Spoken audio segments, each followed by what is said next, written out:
Una de los gozos más grandes, uno de ellos, de estar aquí es poder participar en la adoración. Simplemente siempre el contenido de las canciones que son escogidas, la teología de ellas, y si tan solo fuéramos a leerlas sin un piano, un líder que nos guíe, ellas literalmente nos llenarían de vida. Y después que por el acompañamiento y la guía, todo de una manera que simplemente demuestra un honor y una reverencia mezclada con gozo y siempre me encanta ser conmovido por la música. Estoy en contra de aquellos que dicen que la música no debe conmovernos. Creo que fuimos creados para ser conmovidos por la música, pero en este día entre los evangélicos, algo que más valoro de estar aquí, primordialmente debo ser conmovido por la verdad de la letra, de la teología está, que es predicada, y uso esa palabra de esa manera, que es predicada mediante la adoración, porque es proclamación cuando esta es ricamente, es teológicamente rica, teológicamente correcta, y esa es la razón por la que como para los hombres, quizás a veces nuestras esposas son más dadas a escuchar a teología sana predicada mediante la adoración, pero sería algo que debemos también, a lo que debemos también entregarnos, en lugar de sentarnos sin pensar en el coche o escuchar algo que es contraproducente a llenar de hecho nuestros hogares, nuestras vidas de no todo tipo de adoración.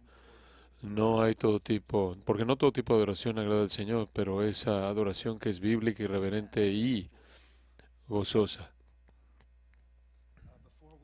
Antes de que comencemos, vamos a estar en Romanos 12. Antes de que comencemos, jóvenes, muchas veces todos nosotros van a señalar los errores y las debilidades en la generación venidera. Digo, mi papá lo hizo para mi generación, me imagino que su padre lo hizo para la suya.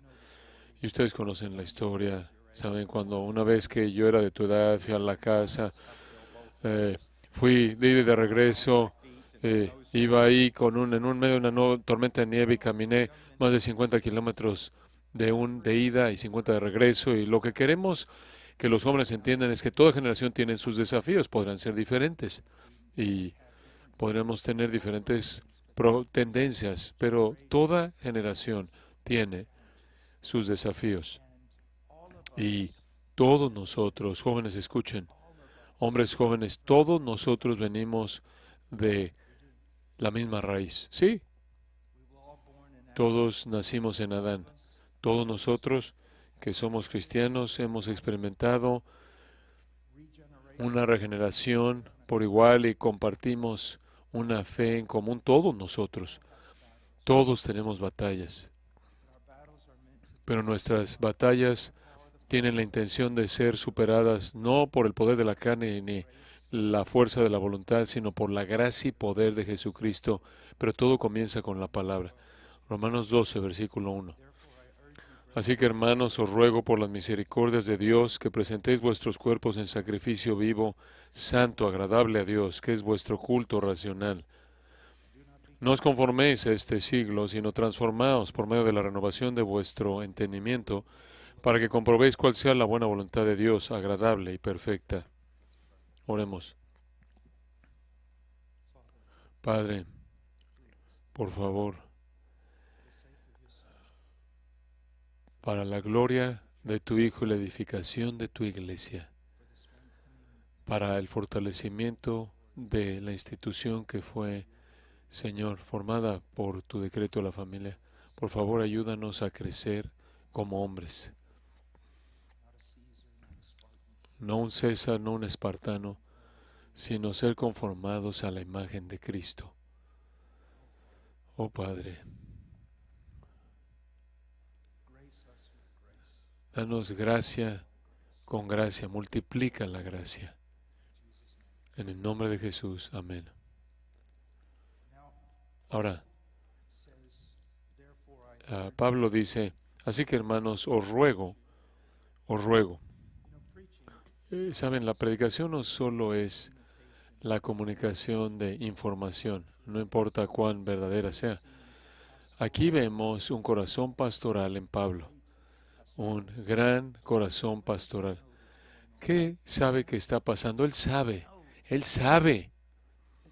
que su esfuerzo entero, su empleo entero tiene que ver con asuntos de mucho peso del cielo y el infierno, con la vida y la muerte.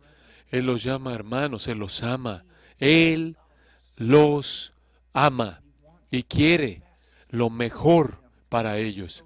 Y entonces Él no simplemente va a susurrar algo de información. Él está instándoles, les está rogando. Él está exhortándolos. Tantas veces oímos, incluso en la ley, oh Israel, si tan solo tuvierais un corazón, ¿cuántas veces en Proverbios lo mismo?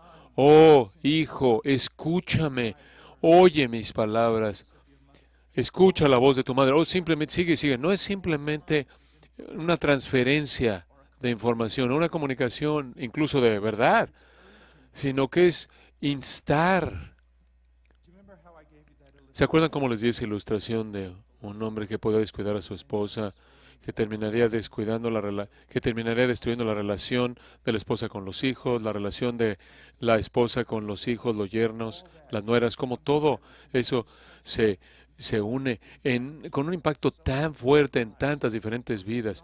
Pero con la piedad es lo mismo, hermanos. El impacto que la piedad puede tener, el poder generacional de impacto de que simplemente decidas pasar más tiempo con tus hijos, que pases más tiempo oyendo a tu esposa. Dices,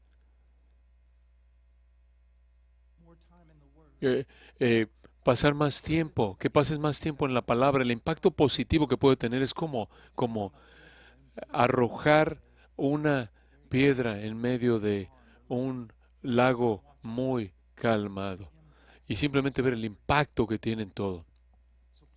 Entonces Pablo está instando y los insto, y cuando veo el espejo de la palabra y veo en donde necesitamos hacer correcciones, no solo es, necesito hacer correcciones, es una exhortación, pero siempre con el conocimiento de que Dios no manda nada que su pueblo no puede obedecer. Él dice, así que hermanos, os ruego por las misericordias de Dios. Ahora, ¿qué está pasando aquí? ¿Cuáles son las misericordias de Dios? Bueno, lo primero que necesita ver usted es el así que. Y mantenga ahí su lugar y vaya a Efesios capítulo 4. Quiero que vea algo. Quiero que vea algo que es extremadamente importante, que le va a ayudar a entender la vida cristiana. En el capítulo 12, versículo 1, así que, en Efesios 4, versículo 1, pues, en estos dos casos hay un cambio fuerte que se está realizando, un cambio de dirección en ambas epístolas y nos ayuda a entender cómo vivir la vida cristiana. Y acabo de decir eso. Muy bien, mantenga ese pensamiento. Así que, hermanos, os ruego por las misericordias de Dios. ¿Cuáles son las misericordias de Dios? ¿Cuáles son? En este contexto, tendré que decir los primeros 11 capítulos de Romanos.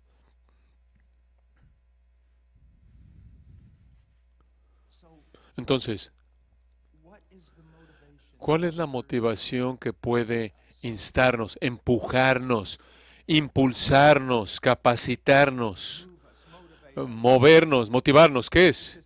Él dice, os ruego, les estoy rogando a que se entreguen. Él va a decir, como sacrificio vivo, les estoy rogando, hermanos, que den lo más grande que pueden dar, su propia vida a algo. Voy a instarles, a rogarles que hagan el mayor sacrificio que puede dar un hombre, pero les voy a decir cómo. ¿Cómo los voy a motivar a hacer esto? Por las misericordias de Dios.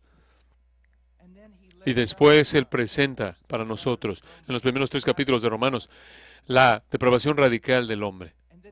Y después Él presenta para nosotros en el capítulo 4, en el capítulo 5, redención en la persona de Cristo. Capítulo 6, redención.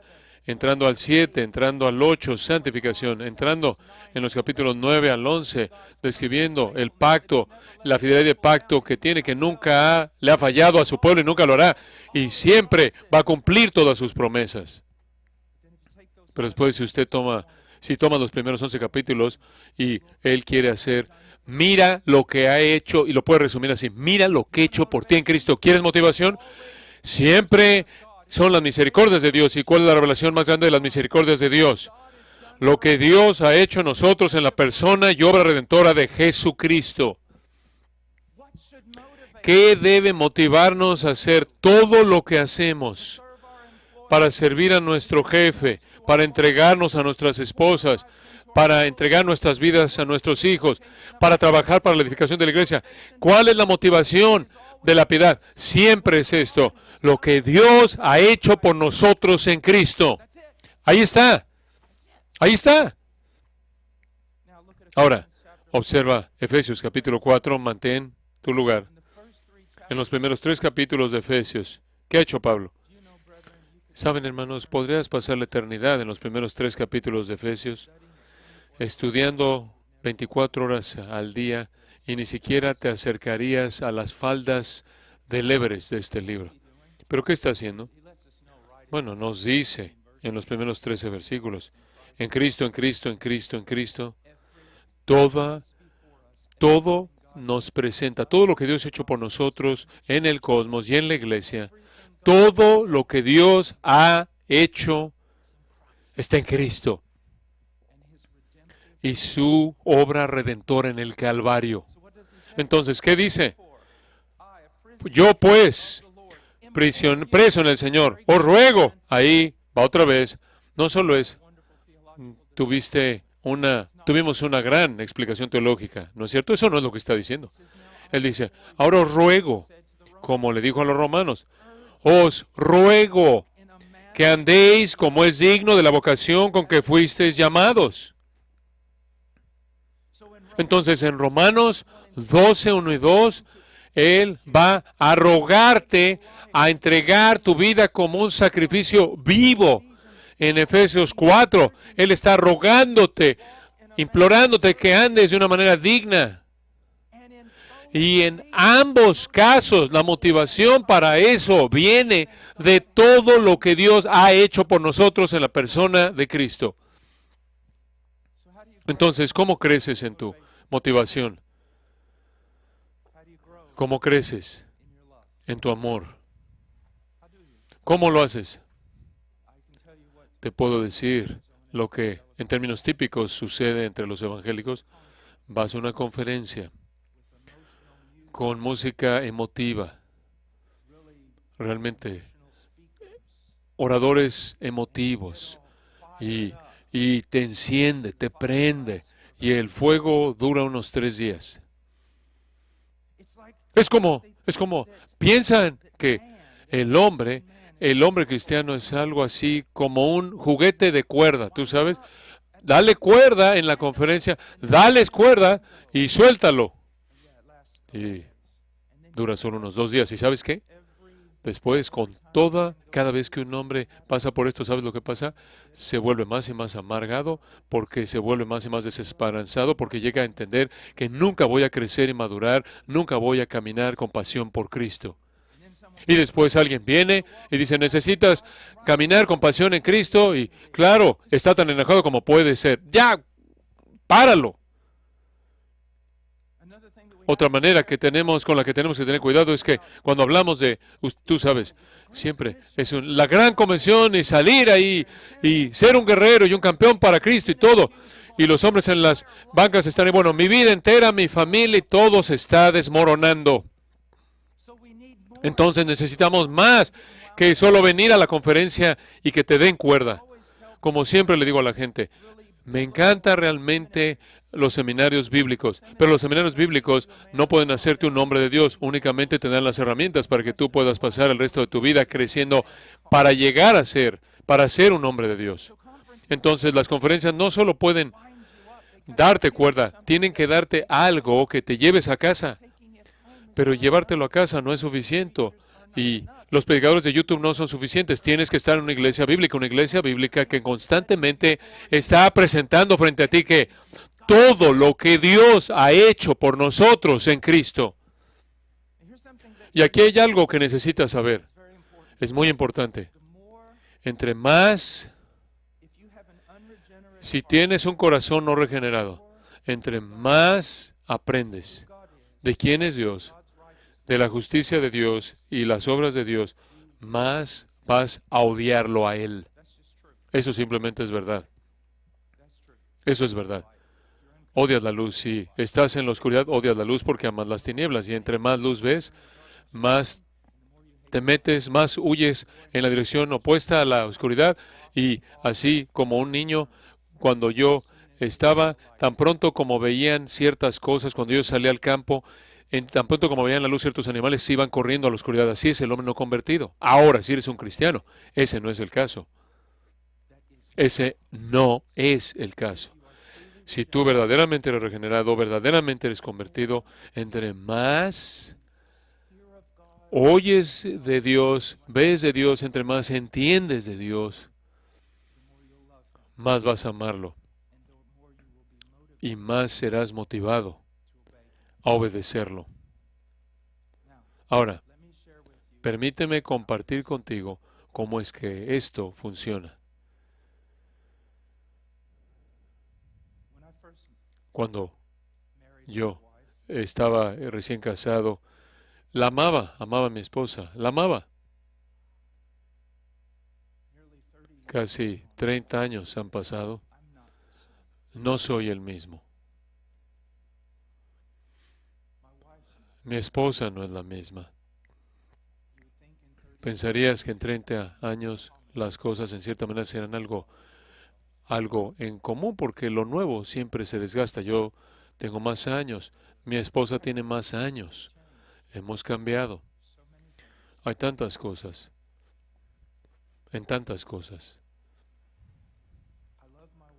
Amo a mi esposa ahora más de lo que la amaba en ese entonces, aunque ahora su cabello es gris, ella ha cambiado, pero la amo ahora más de lo que lo amaba en ese entonces. ¿Por qué?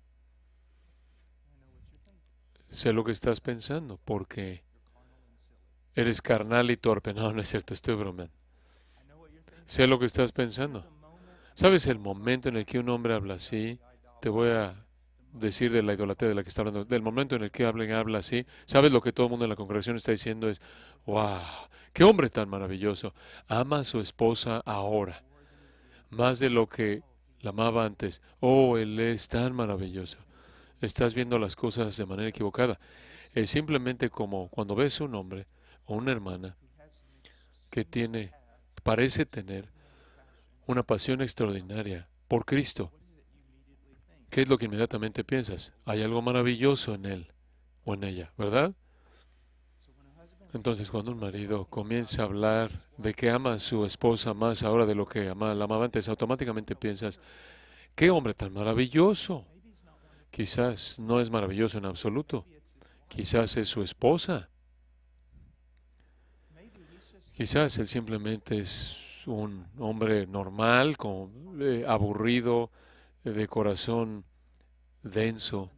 Nada especial en este hombre en absoluto, pero su esposa, por otro lado, ella tiene una virtud a tal grado y tiene una belleza interna a tal punto que ella es tan magnífica que ella puede, de hecho, extraer afecto de este hombre de 60 años de corazón adormecido. Ahora ha cambiado, ¿verdad? Ahora, ¿quién estás admirando? A mí no, porque yo soy exactamente ese hombre.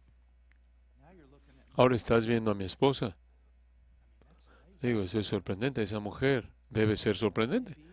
Digo, será más fácil hacer que las rocas vivan en lugar de distraer a Washer. Él es tan burro, él es más bien no tan burro, sino tan insensible. Y piensas, ¿qué esposa? Y entonces cuando lees estas biografías de estos cristianos y dices, oh, que son tan maravillosos, realmente necesitas trabajar en tu teología, realmente necesitas hacerlo. Quizás escuchar a más de estos salmos algunas más de estas canciones te va a ayudar. Sí, la teología es muy buena y esas personas las Amy's Carmichaels y estas grandes personas, Seth Stott, Jorge Müller, todas estas personas, Hudson Taylor, nacieron de de la misma raíz que tú. Adán, no eran regeneradas más que tú. No puedo encontrar grados de regeneración en el Nuevo Testamento. Entonces, ¿cuál es la diferencia? Solo una cosa. Ellos han visto más de las misericordias de Dios. ¿Lo ves? ¿Ves eso? Pablo dice en el capítulo 12, versículo 1, os ruego, hermanos, por las misericordias de Dios. Simplemente ellos han visto más de Cristo de lo que tú has visto. Parte de eso es su estudio personal. Parte de eso podría ser que están en una iglesia que tiene pastores y ancianos que están haciendo lo que deben hacer. ¿Y qué es eso? ¿Te acuerdas cuando Abraham envió a su siervo para conseguirle una esposa a su hijo? Supongo que en cierta manera es sorprendente que cuando se aparece y comienza a aventarle oro a esa niña, ella está diciendo, hombre, quizás de regreso en ese viaje largo de camello, quizás él simplemente sacaba otro anillo y le decía, así de mucho te ama, así de generoso es, así de misericordioso, de compasivo es tu esposo, espéralo, espéralo, espéralo. Y ella así fue y la tiró del camello.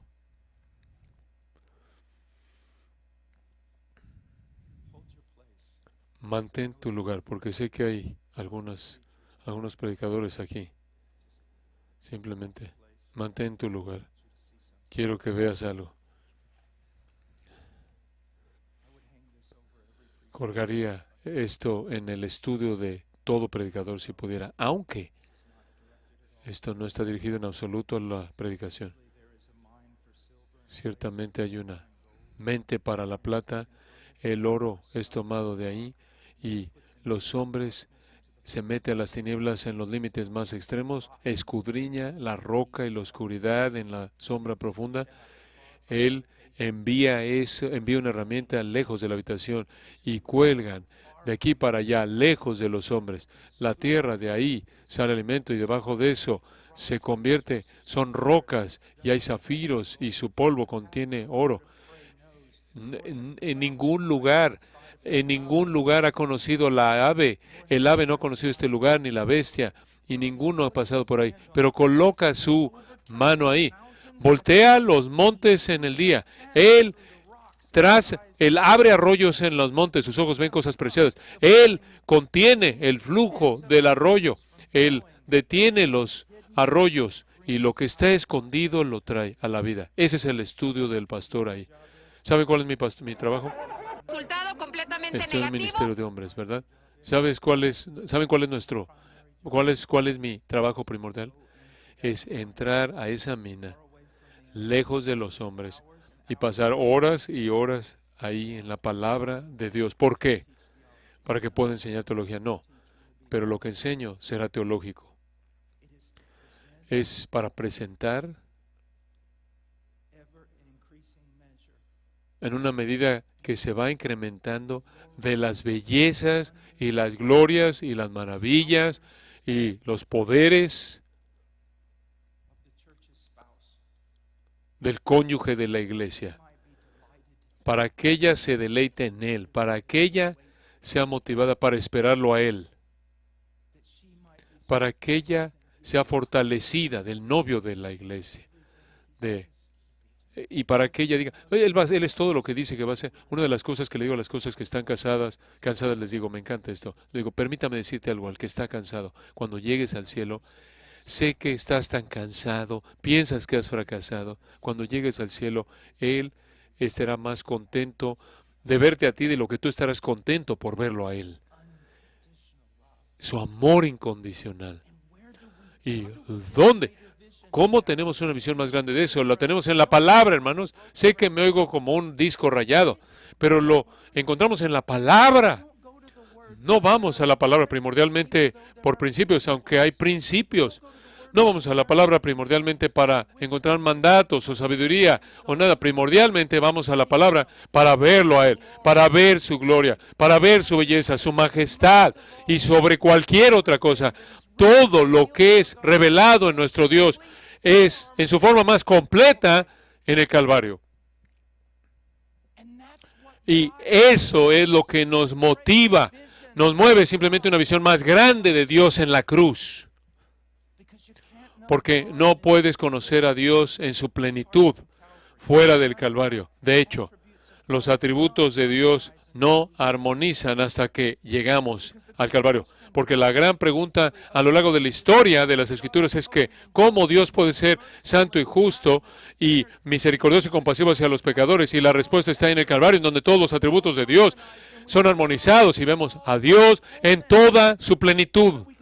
De tal manera que podemos postrarnos en reverencia ante su santidad y con gozo por su compasión y saber que todos ellos son revelados en Cristo. Y estos predicadores torpes que inventan sus dichos y todo lo demás, todo domingo, y matan de hambre a la novia de Cristo. Pero no nada más piensen en los predicadores. Hay maridos aquí. ¿Tu esposa estudia la palabra más que tú? Es porque no tiene un marido bíblico ella.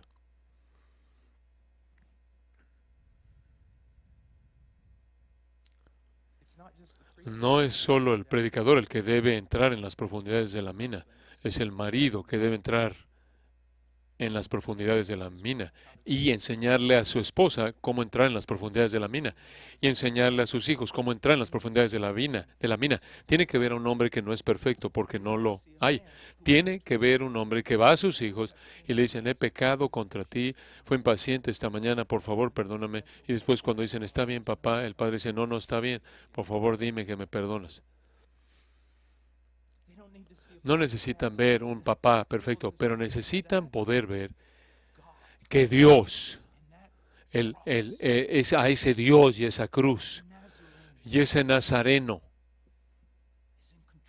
que está en control de mi papá. Esa mirada, lo veo.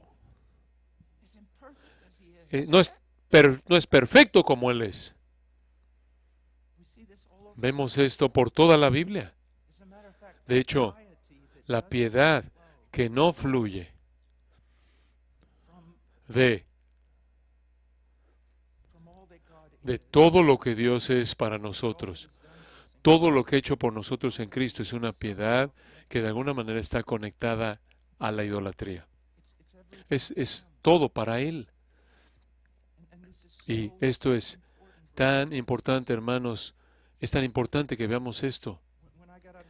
Cuando salí del seminario, tú sabes, yo me preparé, determiné a hacer una cosa, quiero hacer una cosa, entonces decidí que aunque mi coeficiente intelectual esté un poco limitado y mi preparación académica esté algo limitada, voy a tomar todo versículo que pueda encontrar de la preencarnación de Cristo para verlo en gloria y lo voy a estudiar. Y después voy a estudiar a los hombres del siglo II hasta Martin Lloyd Jones, aunque muchas veces incluyo al Dr. MacArthur ahí. Y estudio a cada uno de esos textos y trato de aprender de hombres de los últimos casi 1800 años. Quiero ver a Cristo. Quiero ver ahí. Quería ver a Cristo. Si hay alguna pasión, si hay algo en mí, ha sido la palabra de Dios mostrándome a Cristo, mostrándome a Cristo. Lo he visto a Él, he visto himnos y los antiguos. Muéstrame a Cristo.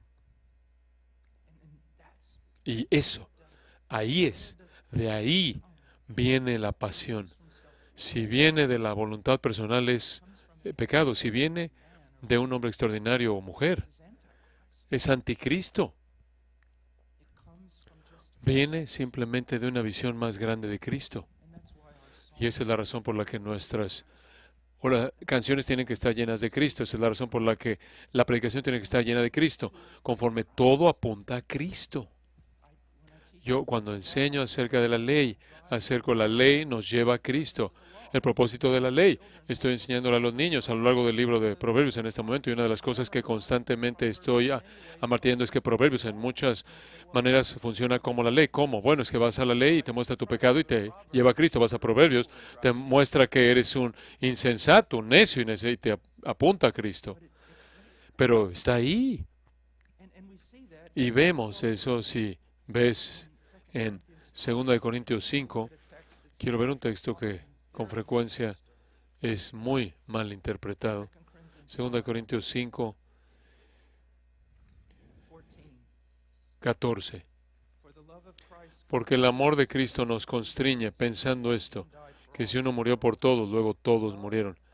El amor de Cristo nos constriñe o nos controla. Ahora, tantas personas, todo el mundo reconoce que es un genitivo, digo, hay un de ahí. Pero muchas personas piensan, oh, sabes, fue el gran amor de Pablo por Jesús que lo motivó. Pero no es lo que está diciendo. Fue el gran amor de Cristo hacia Pablo que lo impulsó. Hermanos, cuando ustedes y yo nos vemos en el espejo y vemos nuestro amor por Cristo, no hay mucha motivación. No encuentro ninguna motivación al examinar mi amor por Cristo. De hecho, en cierta manera, he dejado de estar luchando en esas áreas. No hay poder ahí. Hay causa de lamento con frecuencia.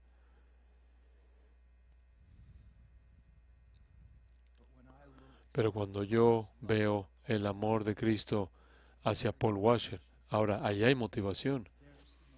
Ahí está la motivación. Y de nuevo, ¿en dónde está ese amor revelado?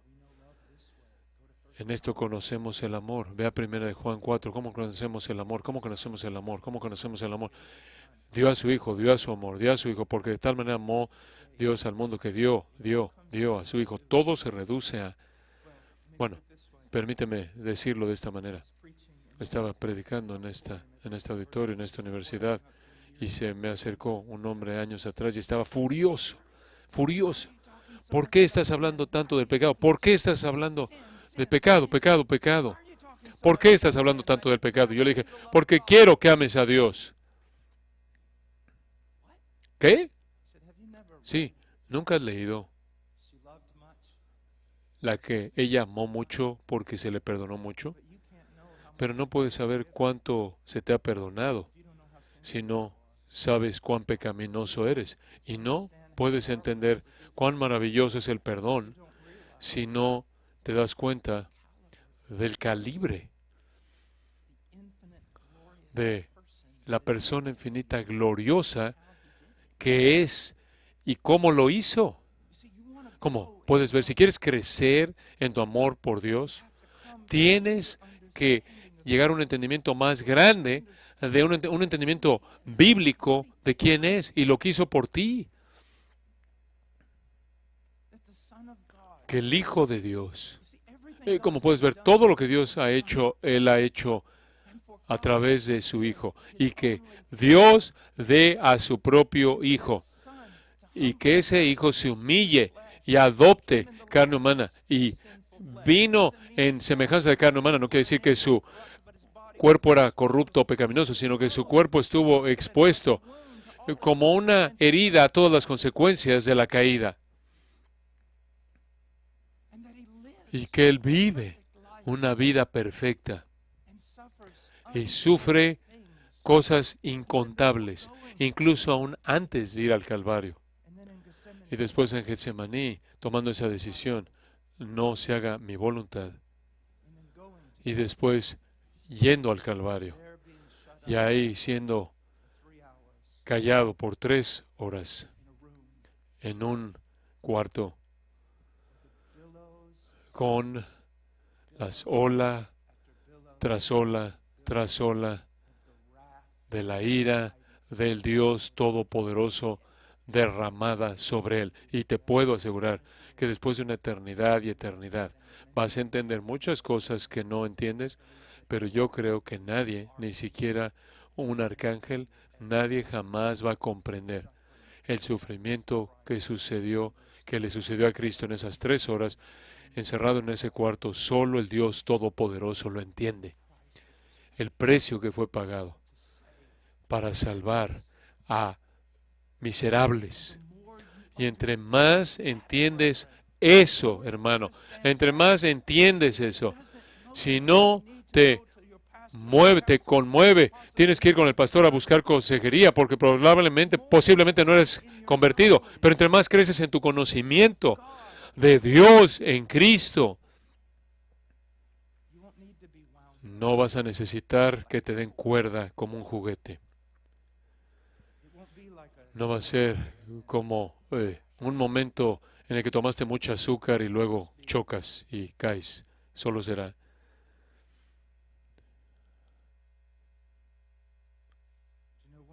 ¿Sabes? Una de las cosas que me he dado cuenta en los puritanos y con frecuencia en Spurgeon, en una obra que estoy realizando en el Evangelio, pasé un capítulo entero haciendo lo mismo, que escribían o predicaban una disculpa, una apologética, una disculpa con respecto a una defensa, sino una disculpa en sí.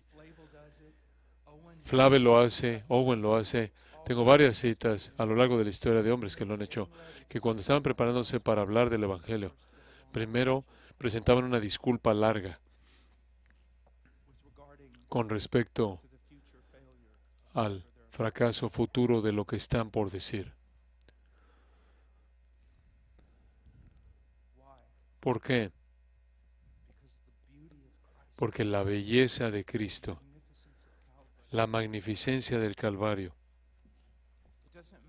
no importa 10 horas al día, 16 horas al día, no importa si estás de rodillas en tu estudio, leyendo puritanos, memorizando la Escritura, no importa si el predicador literalmente se entrega hasta la muerte en el estudio y se pone de pie y proclama el Evangelio al punto en el que no le queda aliento en su vida. Cuando baja del púlpito, él baja del púlpito en vergüenza, porque él no ha dicho nada comparado con lo que debe ser dicho. La mente más grande no puede comprender nada de la gloria que está ahí difícilmente. Y después el predicador más grande ni siquiera puede proclamar apropiadamente lo que él mismo comprende. Y eso es lo que hacemos. Así es como crecemos. Y esta es la vida eterna. Esto es la vida eterna. Conocer a Dios y conocer a Cristo. Con frecuencia digo esto particularmente a estudiantes. Ustedes saben, la vida eterna presenta un problema inmensamente difícil. ¿Por qué? Digo, lo mundano. Tarde o temprano lo mundano tiene que asentarse, porque si estamos hablando de calles de oro y todo ese tipo de cosas, digo, ¿por cuánto tiempo puedes hablar de eso hasta que se vuelve aburrido? Hay un problema de monotonía en la ética eterna. Pero no lo hay. ¿Por qué? Porque hay algo más allá de la creación. Hay algo que está ahí, que es infinito. Infinito. La gloria. No solo gloria, belleza, esplendor, gozo de Dios. Y correr por toda la eternidad persiguiéndolo, de tal manera que después de 1000 eternidades ni siquiera ha llegado a las faldas de ese Everest. ¿Ves eso? Y eso es lo que hacemos ahora. Eso es lo que la predicación primordialmente es. ¿Es qué?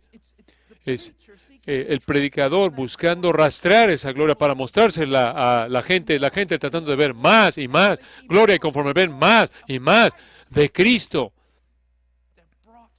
son traídos debajo de Él, en una sumisión gozosa, dispuesta, y están motivados. Están motivados por Él. Por Él. Ahora regresemos a Romanos 12. Él dice, a fin de que presentéis vuestros cuerpos en sacrificio vivo, santo, agradable a Dios. Es interesante que presentéis es un auristo. Es como que aquí el profético es como casi un llamado profético del Antiguo Testamento a los romanos y a nosotros. En lugar de pensar que Pablo está diciendo, ¿sabes?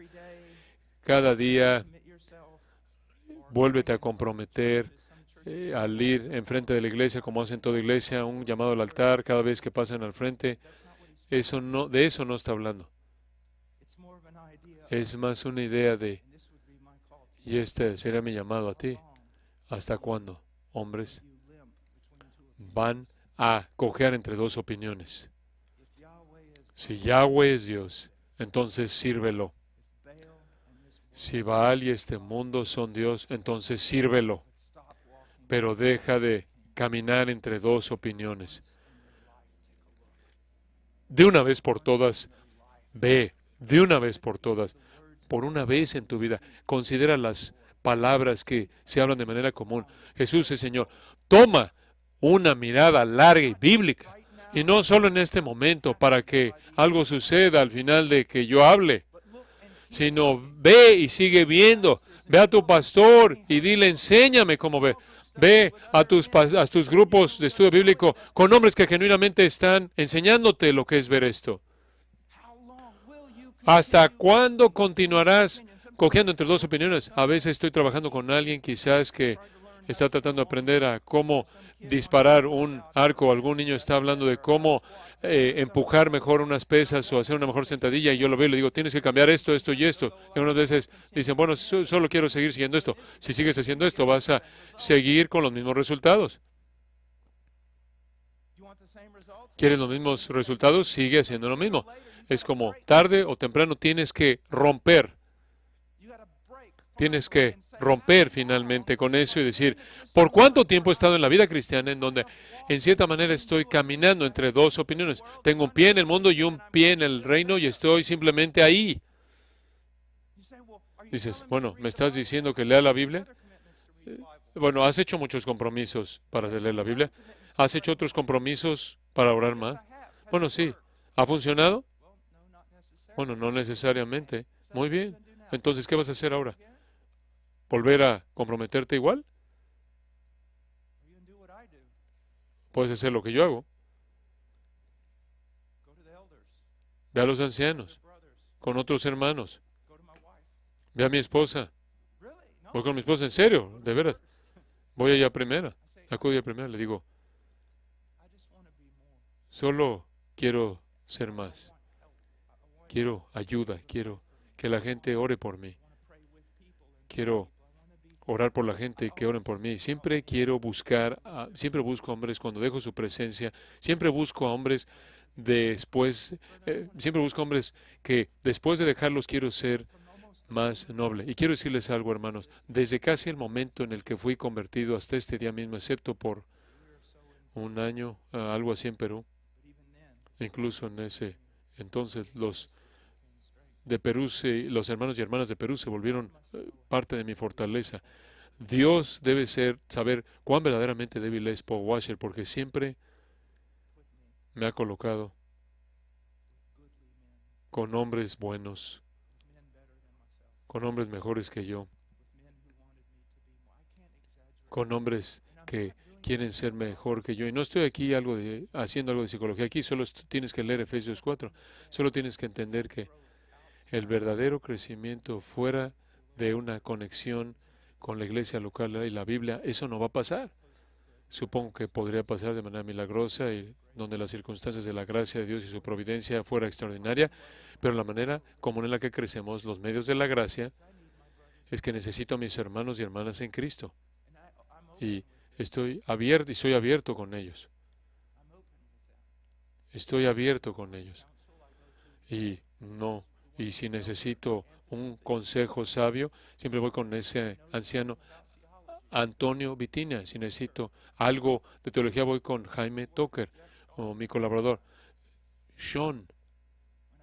Cuando quiero hablar de simplemente algo difícil, voy con el anciano Nash. ¿Lo ves? Hombres reales, ¿lo ves? Hombres reales. Digo, nombres reales.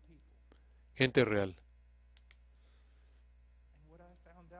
Y lo que he descubierto, hombres, es que en donde yo soy fuerte, a veces ellos son débiles o viceversa. Cuando yo soy débil, ellos son fuertes. Y me han reprendido.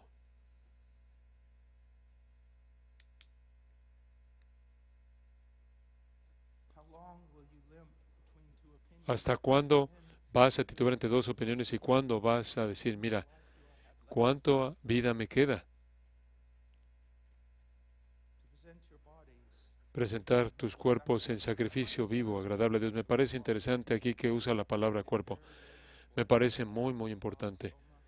El cuerpo físico soma, presente en sus cuerpos. ¿Qué quiere decir? Bueno, simplemente digámoslo, presentémoslo en nuestro mundo hoy. Nos acercamos a alguien, profesan fe en Cristo, de manera clara se han entregado al mundo, a la carnalidad, al pecado, y hablas con ellos de ese asunto, y ¿qué es lo primero que sale de su boca? Bueno, no conoces mi corazón. No conoces mi corazón. No conoces mi corazón. No juzguéis, no sea que seáis juzgados. No tuerzas la escritura, no seas como Satanás. No vas a ser como Satanás. No me conoces. No conoces mi corazón, no puedes leer mi corazón, no tengo que leer mi corazón. ¿Qué haces con tu cuerpo? ¿Qué haces con tus ojos? ¿Qué haces con tus palabras? ¿Qué haces con tus oídos? ¿Qué haces con tus manos? ¿Cuál es la dirección de tus pies? ¿Cómo estás caminando? Cuando hablas de corazón, hermano, estamos hablando de el centro de control mismo de todo lo que eres. Controla tu voluntad, tus emociones, todo. Entonces, no pienses que de alguna manera puedes tener diferentes compartimentos que no se relacionan entre sí. Si Él tiene tu corazón, Él va a tener el resto de ti. Cuando la Escritura dice, bienaventurados los de limpio corazón, muchas veces tenemos esta idea de blanco, limpio. Creo que la idea ahí es bienaventurados aquellos que tienen corazones sin mezcla, sin ninguna lealtad que compite. Ahora, ninguno de nosotros podemos decir eso de manera completa, ni siquiera el apóstol Pablo. Jesús podía, pero ahí se encuentra la batalla. Cuando alguna competencia se levanta, corta su cabeza, enfréntalo de manera severa, no te justifiques por ello. Él dice, presenta tu cuerpo santo, agradable, como un sacrificio santo, agradable a Dios. Tantos predicadores de antaño, cuando era joven, decíamos, es que el problema con el sacrificio vivo es que quiere bajarse del altar. Es un sacrificio vivo. Pero escucha eso.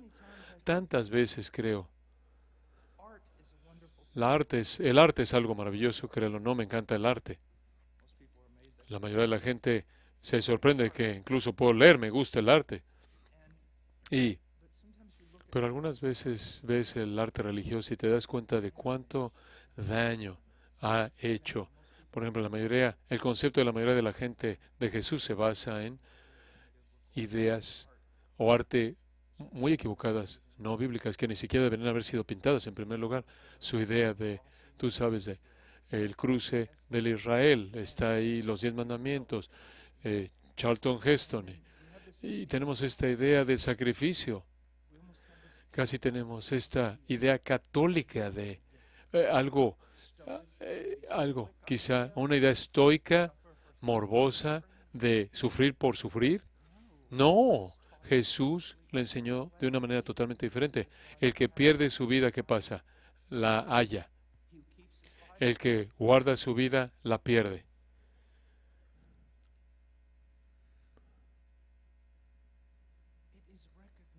Es reconocer que de tal manera amó Dios que dio. Entonces, cuando trato de llegar a una definición bíblica del amor divino, para mí una cosa que es suprema es la abnegación, la entrega abnegada de Dios entregándose a sí mismo. Incluso cuando entrega a su Hijo, se está entregando a sí mismo por el beneficio.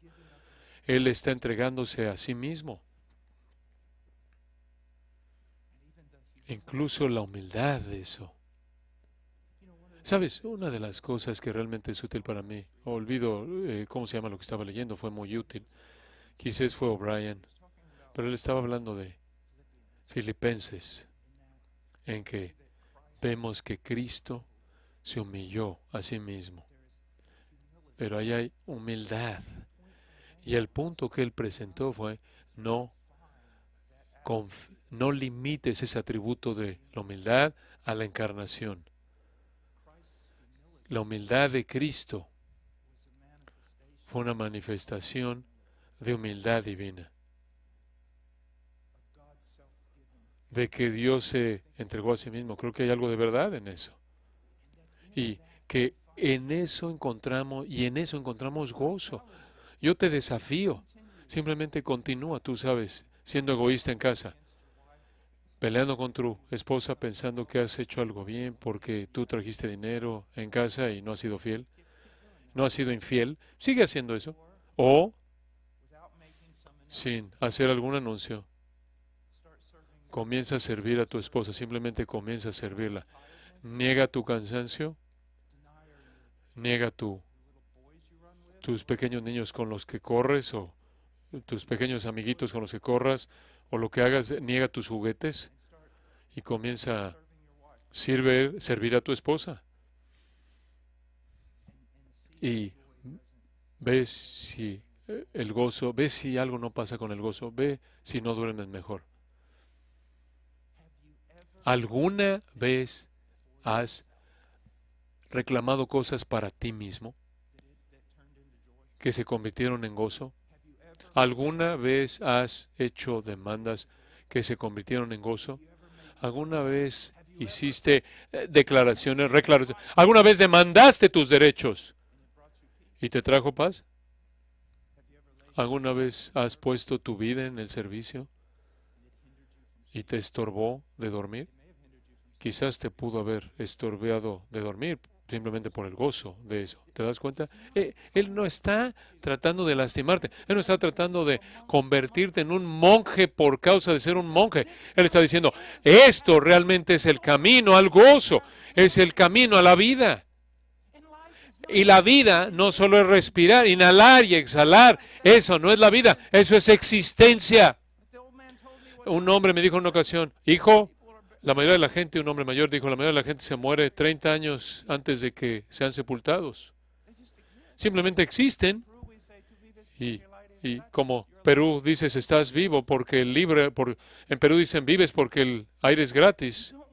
Lo haces una vez más. No quieres simplemente no debes estar existiendo con tu esposa, no debes seguir existiendo con tus hijos, no debes simplemente seguir existiendo con tu iglesia. Debes vivir. ¿Y cómo vives? No es atrayendo todo a ti mismo, es hacer lo que Cristo hizo, hacer lo que Dios mismo hizo, es entregarte a ti mismo. Quiero decirte cuánto más eficaz es cuando haces ese compromiso y haces eso dentro de un grupo de hombres que te conocen y te hacen rendir cuentas. en una iglesia en donde este tipo de cosas son predicadas. Presenta tu cuerpo en sacrificio vivo, santo. Hay tanto que decir aquí. Separado para Dios. Separado para Dios.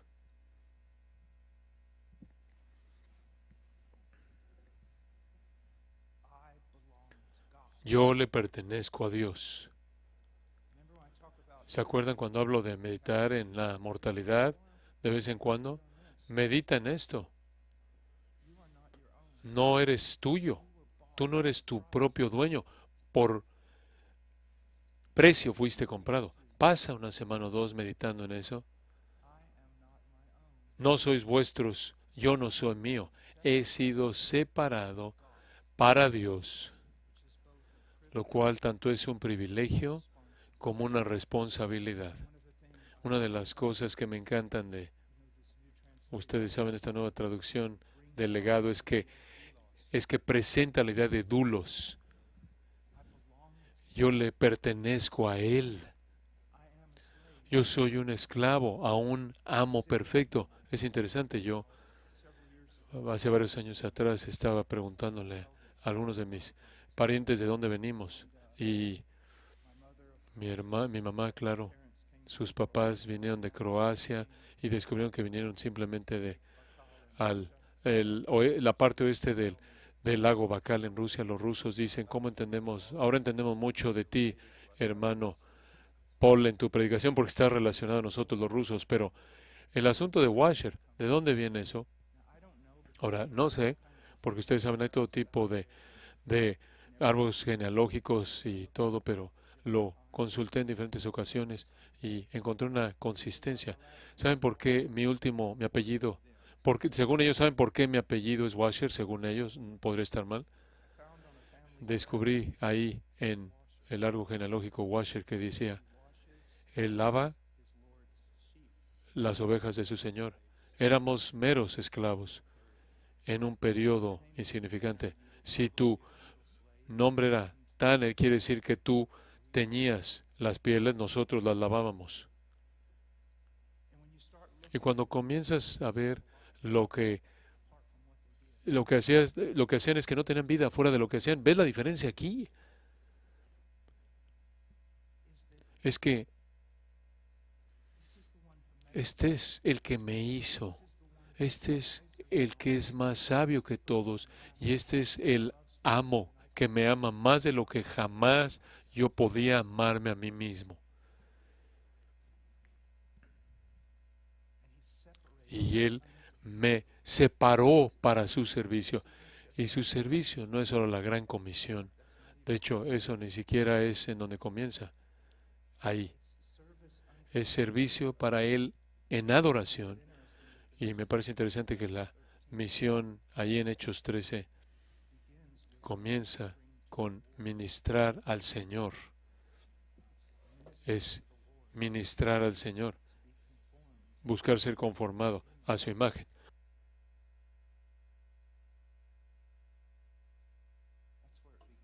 Ahí es donde comienza. Ahí es donde comienza. Ahí, digo, si tú trabajaras para mi negocio y lo echaras a perder, yo tendría misericordia. Si estuvieras casado con mi hija y la echaras a perder, probablemente no habría mucha misericordia. La arruinaras, probablemente te colgaría en un árbol y se esparcirían las noticias si destruyeras a mi hija. Si yo amo a mi hija tanto, ¿cuánto ama Dios a mi esposa? Es casi aterrador. Hombre,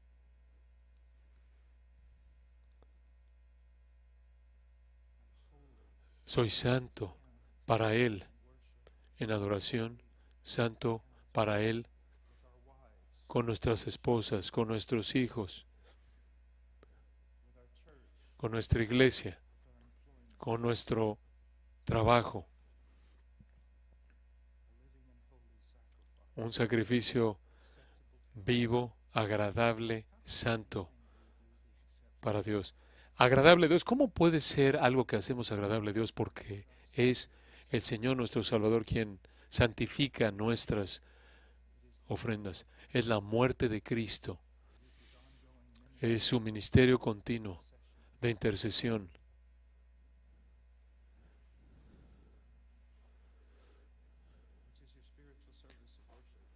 ¿Qué es vuestro culto racional?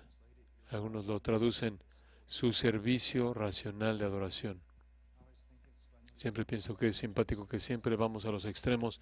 Ustedes saben, con la gente habla, todo tiene que ver con la adoración. Todo trata de la adoración, adoración, adoración. No, no, no, no, no, en absoluto. Todo consiste en vida, vida, vida. La realidad es que la vida cristiana es demasiado grande para señalar una cosa y todo consiste en esto. Pero te puedo decir que estas cosas son tan importantes, estas dos cosas, adoración para Dios. Algunas veces pienso, Señor, ¿cuándo fue la última vez que estaba orando? Que no estaba pidiendo o no estaba estudiando, sino simplemente estaba orando para adorar, orando para adorar. ¿Cuándo fue la última vez, caballeros, que ministraron al Señor en oración en privado y canción? ¿Cuándo fue la última vez? Iremos por todo el mundo 10 veces, de una conferencia a otra. Sin embargo, las cosas más elementales no están siendo hechas y nos rascamos la cabeza y decimos, ¿el crecimiento cristiano es un misterio? Aceptable a Dios, que es vuestro culto racional, tanto en lengua como en hecho. No os conforméis a este siglo. Hay tanto que enseñar y tengo como 3 minutos. No os conforméis a este siglo o este mundo. La idea aquí es no sean presionados. Es más mecánica esta palabra. No sean presionados al mismo molde. No sean presionados como en Perú. Hacían en un molde, ponían la arena y lo que hacían es que colocaban ahí ciertos elementos y vaciaban los ingredientes en un molde para que pudieran hacer tabiques. Y eso es lo que continuamente el mundo está tratando de hacerle al cristiano como individuo en la iglesia. El último año, más que cualquier otro momento en mi vida, he visto al mundo infiltrándose en la iglesia para moldear a la iglesia en un modo totalmente diferente, no conforme a las Escrituras, sino conforme al mundo. Y hermanos, simplemente usen su cabeza. Si alguna doctrina nueva está siendo metida a la iglesia, que de hecho tiene su fuente en los enemigos de la iglesia, ¿realmente quieres ir en esa dirección? ¿Alguna vez ha salido bien eso antes? ¿Salió bien con el platonismo en los primeros 5 siglos en la iglesia? ¿Salió bien? ¿El gnosticismo salió bien? ¿El judaísmo metido en la iglesia les fue bien? ¿El paganismo metido a la iglesia? Hasta el siglo XV. ¿Cómo salió eso para nosotros? ¿Qué pasó? ¿Cuándo fue su avivamiento? Cuando un grupo de hombres se pusieron de pie y dijeron, nada, no necesitamos nada. No tregua con el mundo y no necesitamos oír nada del mundo. Siéntense, necesitan oír de nosotros. Como pueden ver,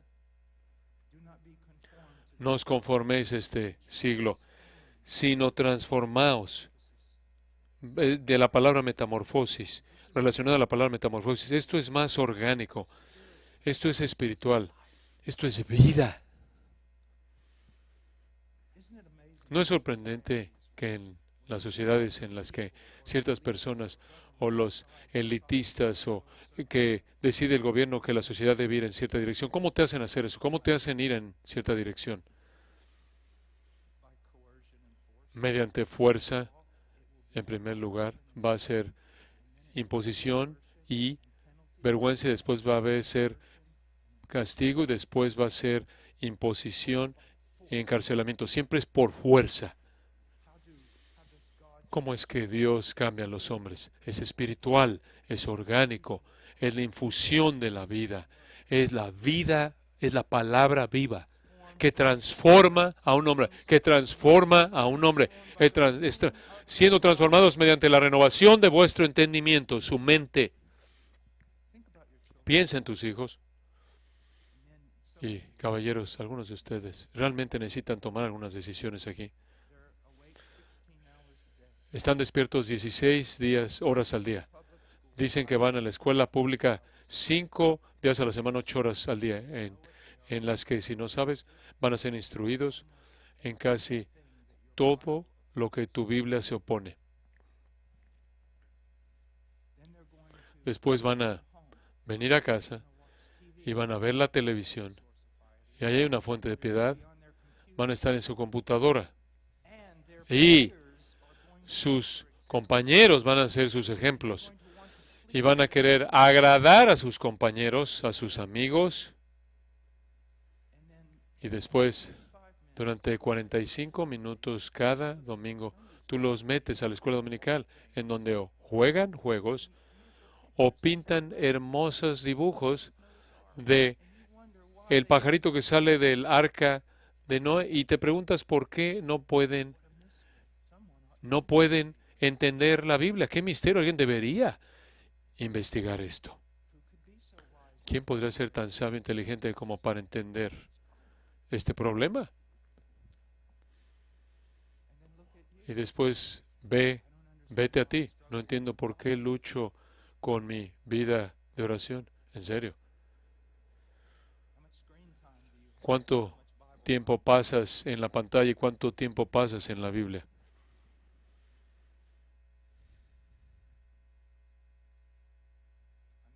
Digo, es como ese gran predicador del que les contaba David Miller.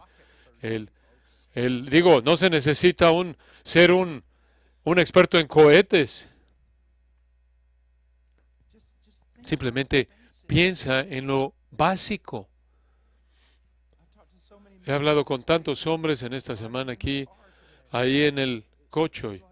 Era como me conté una anécdota de mi esposa en Rumania, conforme le enseñaba a estas niñas por 3 días.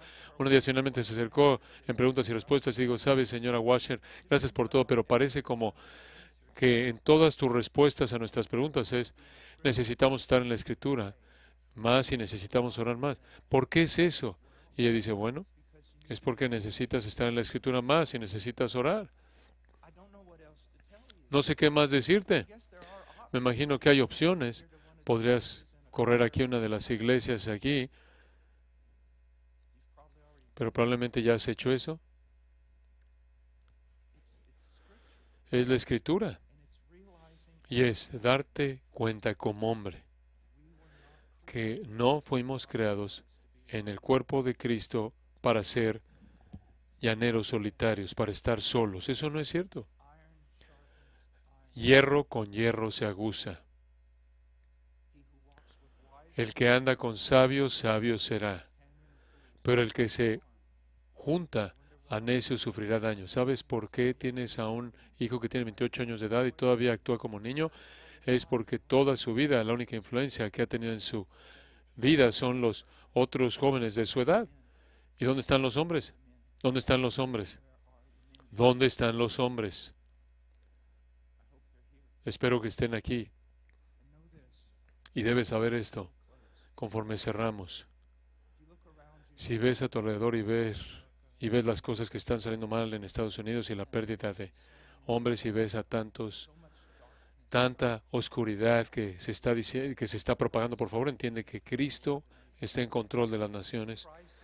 Cristo está haciendo más ahora que quizás en cualquier otro momento en nuestra historia. Él está despedazando naciones en juicio y está levantando otras. Y Dios todavía está salvando a personas, como en un estudio bíblico anoche profesó alguien fe en Cristo, y Dios está salvando personas. Y quiero alentarte que el epicentro de las misiones del mundo y el cristianismo podría estar cambiando. Podría estar cambiándose a otros lugares, pero está saliendo a otros lugares. Cuando Dios despedaza una nación, levanta otra nación. Veo lo que Dios está haciendo y ha hecho durante los últimos 20 años, por ejemplo, en África. Los grandes hombres que están ahí, teólogos, eruditos, con piedad, iglesias bíblicas, ejemplo, Ven lugares en Sudamérica, en la República Dominicana, en Perú, Ecuador, diferentes lugares, Honduras, en donde Dios está levantando a hombres. Veo en Asia, en donde es difícil ver, porque hay tanto sufrimiento, pero están sufriendo como hombres. Quizás tengas miedo de nuestro país y debes orar por nuestro país. Debes orar por el reino, pero no tengas miedo del reino. No tengas miedo por el reino. No tengas miedo por el reino. Si todo el infierno se vaciara, si todos los ejércitos del mundo se unieran en en un ejército grande, enorme para atacar el trono de Dios, sería como un pequeño, un pequeño mosquito que se está pegando contra el granito. No tengas miedo. Y debes saber esto. No toda la opresión del Medio Oriente puede detener en la extensión del Evangelio. No todos los opresores en el mundo pueden hacer algo en contra del poder del Evangelio. No, este no es un momento para temblar, para corazones pequeños y espíritus limitados. Este podría ser el peor de los tiempos, pero también podría ser el mejor de los tiempos. Seamos como hombres, no neandertales. Seamos hombres. ¿Qué significa eso? Seamos conformados a Cristo y entreguemos nuestras vidas en servicio por Él y por aquellos a quienes Él ama. Oremos.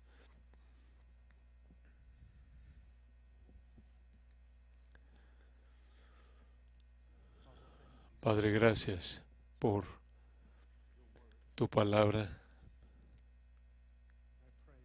Y oro, Señor, por todos nosotros como hombres. Así como tenemos una salvación en común, tenemos luchas en común.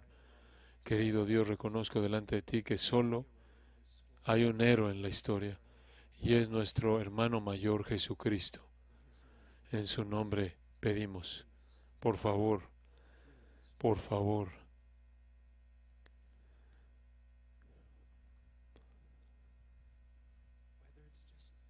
sea solo gracia multiplicada o gracia que supera todo, por favor, que ámenos. En el nombre de Jesús. Amén.